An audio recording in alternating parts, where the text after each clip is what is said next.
금과 유사한 가치 저장 수단이다. 비트코인을 첫 인정을 했고요. 결국 미국의 부채를 좀 감소시키기 위한 하나의 수단으로서 비트코인을 가져간다는 관점에서 비트코인이 고점대비 거의 30% 가까이 하락을 했습니다. 네. 그럼 이걸 폭락으로 구분할지, 조종으로 구분할지.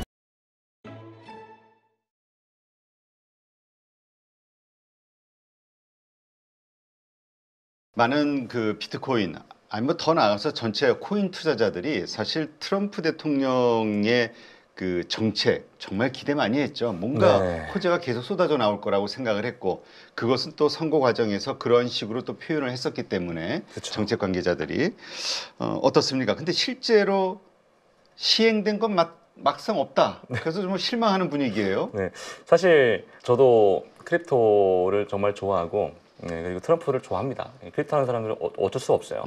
사실 저는 팩트를 좀 좋아하고, 뜬구름을 잡는 걸 싫어하는 그런 트레이더 사람이기 때문에, 자, 일단 내용을 보면은 24년 대선 캠페인 당시 트럼프 대통령은 당연히 비트코인 전략자산으로 부여하겠다고 공약을 했죠. 네. 그리고 25년 3월 6일 미국 정부 보유 비트코인을 전략적 국가 자산으로 지정을 했습니다. 했어요.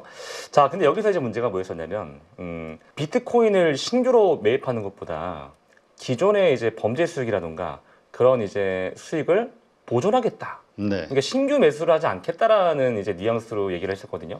그러다 보니까 이게 말이 아다르고 어다르라 그래서 분명 비트코인을 전략적 자산으로 갖고 있는 건 맞는데, 그러니까 우리 시장 참여자들이 기대하는 그런 얘기들을 잘 안 하는 것 같아요. 자, 그리고 비트코인을 금과 좀 유사한 가치 저장 수단으로 공식 인정한 첫 조치로 평가가 됐습니다. 결국 이게요, 시장에는 좀 긍정적인 신호는 맞습니다. 작용했는데 아무래도 최근에 뭐 관세 이벤트라던가 이런 또 지정 리스크가 좀 있으면서 뭐 또 미국의 또 스태그플레이션 이런 정책적인 문제가 또 있잖아요. 물가적인 문제가 있다 보니까 아무래도 자산이라고 딱 두기에는 가격 변동이 너무 크다라는 전문가들의 우려가 좀 많긴 했어요. 네, 그렇군요. 자, 그런데 막상 트럼프 대통령 스스로 막 자기 코인도 발행하고 가족들 네. 코인도 발행하고 막 이런 것들 때문에 사실 기대했던 분들이 오히려 이런 것 때문에 밈 코인 때문에 더 시장이 안 좋아질까 봐 또 두려워하는 경우들도 있더라고요. 그렇죠. 최근에 아시겠지만 이제 펀펀이라고 솔라나 생태계에서 네. 트럼프도 있었고요. 또 트럼프 가족들의 또 코인이 많았었죠.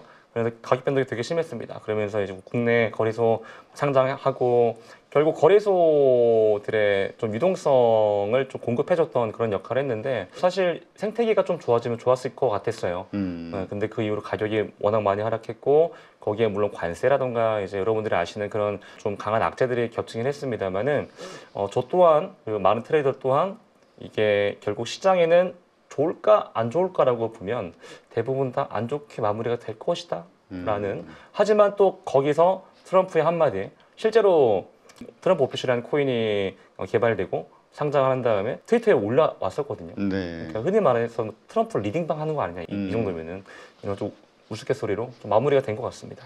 진짜 뭐 대통령 아들들 뭐 채굴 사업까지 뛰어들었다 해가지고 뭐 논란이 좀 많던데, 그렇죠. 어쨌든 이런저런 것들이 오히려 노이즈 요인으로 될 것이다로 보시는군요. 그렇죠. 시장에서는. 정치적인 어떤 표심을 위한, 아무래도 최근에 이제 중간선거 얼마 안 남으면서 연준 풋도 나오고 또 공화당 쪽에서 너무한 거 아니냐 이런 얘기 나오고 있잖아요. 아무래도 그런 것 같습니다. 네. 자, 어쨌든 지금 최근 암호화폐도 그 관세 전쟁 여파로 뭐 폭락하는 경우들이 또 다시 또 급등하기도 하고, 그렇죠. 이게 시장이 되게 불안정스러운 모습을 보이고 있는데, 어떻게 보세요? 그 거시적으로 지금 이러한 환경이 좀 상당히 오래 갈 거로 보시는 분들도 있고. 일단 저는 온체인 데이터를 보는데, 온체인 데이터를 기준으로 첫 번째 접근해 보면 아까도 말씀드렸지만 지금부터 극단적인 리스크가 또 나오는 게 아니라면 또 저점은 제한되어 있다. 그러니까 정말 말도 안 되는 리스크라고 해야 되는데, 사실 관세 그리고 한 국가의 대장이라 표현을 하면 그 대장이 이렇게 그냥 코인을 자꾸 흔드는 거잖아요. 그렇죠. 그래서 그런 극단적인 악재가 아니면 좀 제한됐다고 보는 입장에서 말씀을 드려보면요, 일단 25년 4월 9일 트럼프 대통령이 대부분 국가 대상으로 관세 90을 유예했다고 했죠. 이 또한 비트코인의 멱살을 잡고 흔들었습니다. 그리고 이로 인해서 글로벌 무역 긴장 완화로 시장 불확실성 감소하면서 비트코인이 올라갔어요. 실제로 사야 된다라고 얘기를 했었고요. 그리고 투자 신뢰 회복되면서 비트코인이 77K에서 거의 뭐 2, 3일 정도 만에 거의 5,000불이 오르는, 거의 6,000불이 오르는 기염을 토했고요. 결국엔 이게 암호화폐 시장에는 전반적으로 단기적으로는 긍정적인데 좀 장기적으로 봤을 때 결국 이 모든 게 트럼프가 어쨌거나 뭐 어떤 정치적인 카드라고 하면 결국엔 지금의 추세, 즉 상승 추세는 끝나지 않았다라고 저는 보고 있습니다. 네, 그렇군요. 그 비트코인을 미국 정부가 그 준비금 자산으로 활용하겠다라는 뉴스가 네. 그 나왔었는데 네. 어때요? 이러한 뉴스들은 어떤 영향을 미칠까요?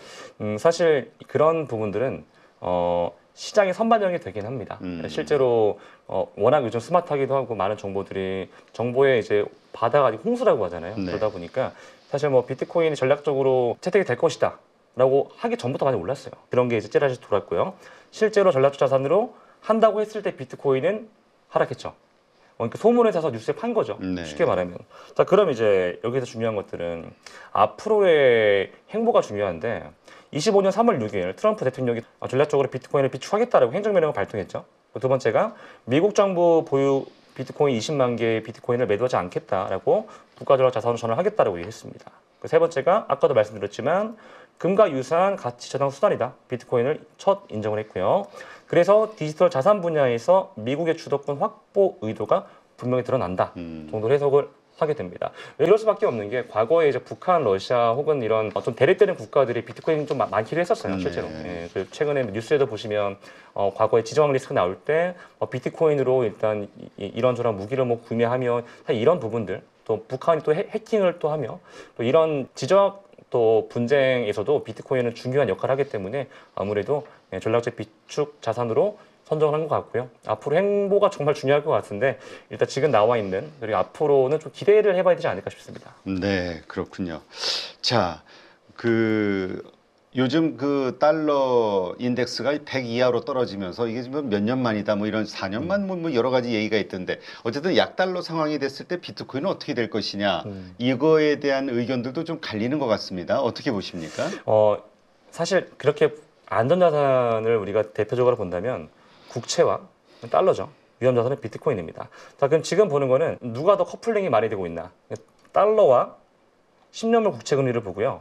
누가 더 비트코인 가격과 가깝게 움직이냐를 좀 가져온 차트인데요. 이게 상관관계 지수라고 합니다. 보시면 달러가 조금 더 민감하게 움직여요. 금리보다는. 과거에는 또 안 그랬어요. 요즘에 또 시장 펀더멘털이 바뀌고 하면서 달러와 같은 움직임을 많이 보이고 있는데 최근 비트코인은 가격이 금리보다는 달러 가치에 조금 더 밀접하게 움직인다라고 먼저 말씀을 드리고요. 네. 두 번째는 달러 가치 하락 시 비트코인의 대체자산 매력도가 올라가고 있어요. 실제로 최근에 달러가 하락하거나 그럴 때 비트코인이 저점이 나오고 비트코인이 반등이 세게 나오는 흐름들이 보일 수가 있습니다. 물론 지정 리스크 이런 혹은 정책적인 트럼프의 발언 때문에도 있습니다만은 냉정하게 달러와 비트코인만 두고 본다면은 달러가 하락했을 때 비트코인이 조금 더 매력적인 흐름들을 보이고 있다라고 볼 수 있을 것 같고요. 자, 이런 비트코인의 디지털 금으로서 기능을 하고 있다는 사례로 좀 저희는 판단을 하고 있어요. 금리보다는 사실 글로벌 유동성 흐름과 환율 변화가 더 중요한 변수로 작용을 한다라고 말씀을 드리겠습니다. 네. 근데 어떻습니까? 그 이 약달러 가게 됐을 때 요즘 뭐 금 가격이 막 폭등하고 있잖아요. 네, 그렇죠. 몇 년 전에 이 코인 장세가 왔을 때는 오히려 금이 힘을 못 썼는데 네. 이번에는 오히려 금이 막 정고점을 막 뚫어가면서 역대급 상승을 하고 오히려 코인 쪽이 좀 조용한 것 같아요. 사실 그런 것 같아요. 이제 아까 대표님 말씀하셨는데 이게 제도권의 비트코인이 좀 많이 들어갔잖아요. 실제로. 네. 그러다 보니까 위험 자산과 안전 자산을 구분하는 게 첫 번째 중요하다고 보는데요. 아무래도 이제 지정 리스크, 예를 들어 뭐 국가 간의 무력 이슈도 분명히 있었고요.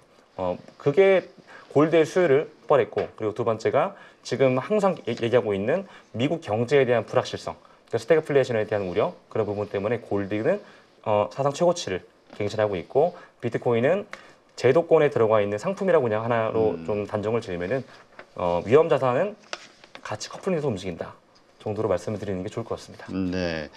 자, 어쨌든 그렇다면은 약달러 상황은 비트코인 가격이 더 강해지도록 하는데 일조를 할 것이다, 아니면 좀 방해가 될 것이다. 일조한다고 봅니다. 일조한다. 네. 네. 자, 뭐 하여튼 그렇게 긍정적으로 보시니까 올해 그래도 한 15만 불 이상, 2억 이상은 갈지 않겠냐라고 기대를 하시는 걸로 네. 이해를 하겠습니다. 요즘 스코틀랜드에서 좀 재밌는 실험을 하나 봐요. 네. 실험입니까? 이게 뭐 어떤 일들이 벌어지고 있는 거예요? 실생활 결제를 하고 있어요. 아, 네, 그래요? 그래서 지금 이게 자산으로 우리가 인정한 거 아닌가요? 그렇죠. 그러니까 이게 첫 사례인데 네. 예, 학교에서 자, 지금 보시면은 한 건물이 나오죠. 이게 학교입니다. 학교고요. 네. 이게 스코틀랜드 로먼드 스쿨에서 학비를요 비트코인 결제를 도입을 했습니다. 25년 가을에요. 자, 이게 교육 분야에서 암호화폐 활용 사례는 현실화된 건 처음이에요.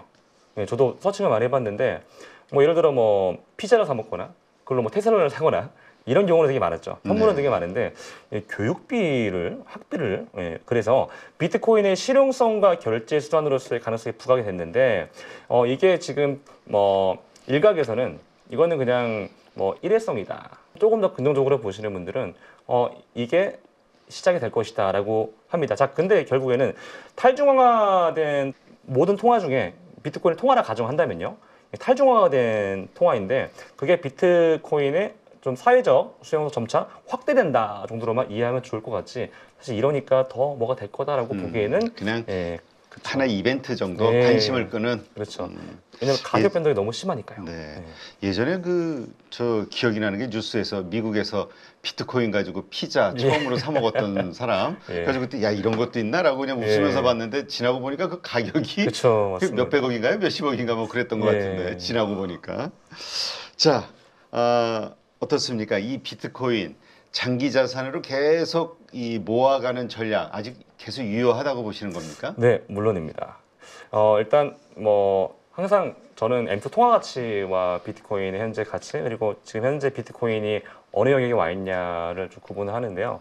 일단 장기적으로는 모든 분들이 아시겠지만 미국에서 비트코인을 전략적 비중 자산으로 괜히 한 게 아닐 겁니다. 물론 저는 추론을 하고 온체인 데이터를 보면서 이 시장에 대한 현재 비트코인의 위치 그리고 앞으로 더 커질 캐파와 그리고 여기서 나올 또 비즈니스 모델들 이런 것들을 많이 분석하는데 결국엔 장기적으로는 비트코인은 꼭 가야 된다라고 판단이 되고요. 최근에 보시는 것처럼 이제 미국에서 단순하게 국채와 결국 비트코인 그리고 달러와 연동돼서 스테이블 코인 이슈도 만들어내면서 결국 미국의 부채를 좀 감소시키기 위한 하나의 수단으로서 비트코인을 가져간다라는 관점에서 비트코인은 단기 플랜보다 장기적인 플랜으로 접근하는 게 좀 더 좋지 않을까라는 생각을 하고 있습니다. 네, 그렇군요. 자, 그 신규 진입, 그러니까 지금 가격대라면 그냥 사도 되는 겁니까? 아니면 매수와 관련해서는 뭐 좀 어떤 신호가 나왔을 때 사는 게 낫다, 뭐 이런 게 있습니까? 사실 제가 앞에서 말씀드렸던 것처럼 많은 신호들은 나왔는데 결국 매수 이걸 신호가. 그렇죠. 네. 그럼 결국 이건 내가 단기적으로 시장에 접근할 것인가 아니면 조금 더 장기적으로 접근할 것인가를 봐야 되는데 제가 방금 앞에서 말씀드렸던 것처럼 장기 사이클에서는 충분히 접근할 만한 가격대다라고 저는 말씀을 드리고요. 물론 이게 투자자분들의 포트폴리오에 따라 달라요. 예를 들어 내 포트폴리오가 공격적인 성향이 좀 많다라고 했을 때는 조금 보수적으로 봐야 되겠지만 그래도 지금은 이런 가격 변동과 정책 리스크는 이미 다 나와 있다고 보는 입장에서 단기적인 수익보다는 좀 장기적인 접근하는 게 낫지 않을까라는 생각을 하고 있습니다. 네. 자, 그 비트코인 불장, 그 이후에 찾아오는 알트코인의 또 불장, 이것을 기대하는 분들이 참 많은데 이와 관련해서 어떻게 뭐 거기에 동의를 하십니까? 글쎄요, 저는 알트코인의 가치에 대한 존재, 알트코인 왜 필요하지? 라는 생각을 하는 좀 알트코인 회의론자입니다. 아, 그래요? 예, 물론 비트코인, 이더리움, 솔라나 같은 이런 메이저 코인들 그리고 레이어 1 우리가 흔히 알고 있는 이더리움, 뭐 솔라나, 에이다, 리플, 그러니까 우리가 알고 있는 코인들 그리고 미국에서 그걸 투자하고 있는 코인들. 네. 제가 말씀드린 코인들이거든요. 물론 뭐 온도, 뭐 RWA 정말 많은 섹터들이 있습니다. 주식도 많잖아요. 예를 들어 반도체가 있다면 그 안에 밸류체인 있는 것처럼. 근데 결국 코인이라는 거는 산용화에 대한 문제가 첫 번째고 가격 변동에 대한 문제가 있고요. 아직까지 이 알트코인에 대한 규제가 명확하지 않습니다. 그러니까 뭐 가령 그런 겁니다. 최근에 어떤 한 코인을 예를 들면 한 코인을 개발했던 한 팀이 보유 물량의 90%, 80%, 70% 이상 갖고 있습니다. 자, 결국 이렇다면 시세에 대한 문제, 가격에 대한 문제가 언제든지 일어날 수 있다고 저는 보고 그게 곧 투자자들의 이탈로 이어지지 않을까라고 생각을 하기 때문에 알트코인은 조금 더 훨씬 보수적으로 저는 보는 입장으로 보고 있습니다. 네, 그렇군요. 이더리움 사실 트럼프 대통령 당선되고 나서 그 리플이 거의 6배, 7배 이상 폭등을 했잖아요. 네네. 그거 보면서 많은 분들이 그 다음은 이더리움이다 이런 생각들을 많이 했는데 꼼짝달싹을 안 하는 것 같아요. 아무래도 이더리움 같은 경우는 비트코인과 비교하는 것보다 이더리움을 따라오는 이제 뭐 예를 들어 솔라나라던가 이런 플랫폼, 레이어 1 기반의 플랫폼 친구들이 많이 비교가 되는데요. 실제로 이제 비트코인이 불장이 시작되면서 솔라나가 많이 강세를 보였어요. 그러다 보니까 상대적으로 좀 퍼포먼스가 약했고요. 그리고 이제 그 이더리움 생태계 안에서 나왔던 인플레이션 에 대한 문제들, 뭐 디플레이션에 대한 구조적인 문제들이 좀 있었기 때문에 가격적인 매력은 없습니다만 결국 미국에서 제도권을 활용하기 위해서 어떤 금융권들이 정통 금융권들이 결국 어떤 플랫폼을 사용한다면 솔라나와 이더리움을 선택할 거거든요. 자, 그럼 솔라나와 이더리움 선택할 때 결과적으로 기술력은 솔라나가 좀 우위는 맞습니다만 안정성이나 그 정도의 정통 금융의 이 캐파를 감당할 수 있는 플랫폼은 이더리움밖에 없습니다. 지금은요. 그렇기 때문에 너무 걱정 안 해도 될 것 같습니다. 네, 그렇군요. 아, 근데 말씀하신 대로 그 알트코인의 네. 어떤 효용성에 대한 의문점이 든다 해도 말씀하신 뭐 리플이나 이더리움 세계적으로 시총이 그래도 5손가락 안에 들어가는 이러한 알트코인들은 계속해서 좀 성장해 나갈 가능성이 있다로 보시는 건가요? 그렇습니다. 뭐 그 이유는 뭐 사실 이미 미국에서 뭐 리플 ETF 관련된 이슈들, 솔라나 ETF, 오늘 같은 경우는 이제 제가 출연하기 전에 이더리움 스테이킹 ETF가 이제 SEC 거절이 됐어요. 결국 제도권에 들어가고 한다면은 결국 증권사라는 집단을 저는 이렇게 봐요. 결국 이윤을 창출하기 위한 하나의 집단이라 본다. 네. 예, 그렇기 때문에 결국 이 알트코인들 흔히 알고 있는 방금 말씀하신 시총 탑5 이 안에 있는 친구들 같은 경우는 결국 그 정도의 가치는 부여받을 것이다라고 보고요. 단 그 코인들의 내재 가치, 그 활용도에 대한 얘기들은 조금 더 딥하게 얘기를 해봐야 되지 않을까 싶습니다. 네.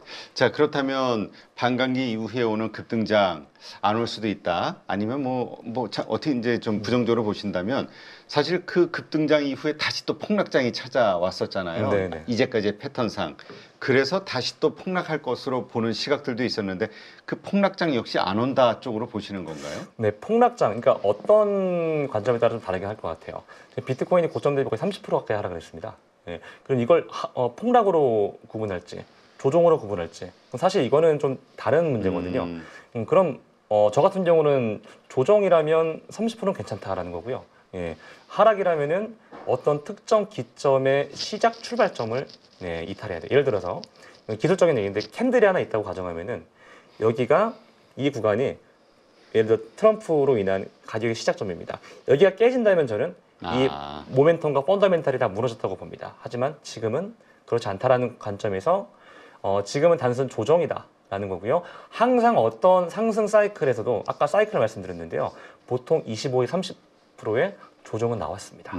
그러니까 폭락은 정말 극단적인 리스크가 아니라면 폭락은 어렵다. 네. 네. 근데 만약에 뭐 이러저러한 관세 전쟁이 여파가 됐던 어떤 일들로 인해서 말씀하신 대로 트럼프 대통령이 당선되기 전에 가격으로 떨어진다면 그때는 뭐 어떻게 대응을 해야 됩니까? 그때는 사실 결국 또 매수를 해야 될지 손절을 해야 될지 사실 이 고민을 해야 될 것 같아요. 그렇죠. 어떤 게 무게가 더 높을지에 대한 그리고 또 그때의 정책에 대한 얘기를 또 해봐야 될 것 같은데 아무래도 이 관세 그리고 이 정책에 대한 한 나라의 어떤 걸 해석하기에는 사실 너무나도 많은 변수가 있습니다. 그래서 그때 온체인 데이터를 또 봐야 될 것 같긴 해서 사실 지금 그 시작점을 가면 손절해야 된다라는 기준을 잡는 거는 그 상황에 따라 좀 다르지 않을까 생각을 합니다. 네, 알겠습니다. 하여튼 긍정적인 시각에서 이 비트코인은 좀 장기적으로 모아나가야 된다. 여기에 이제 좀 중점을 두시는 것 같군요. 네, 맞습니다. 지금 마이크로 스트래티지도 네. 보니까 좀 상당히 그 모아나가는 것 같은데요. 네, 추가적으로 뭐 매입 의사가 있는 것 같고 네, 맞습니다. 여기에 그 어떤 동향, 움직임들이 다른 투자자들이나 아니면 시장에 미치는 영향이 있습니까?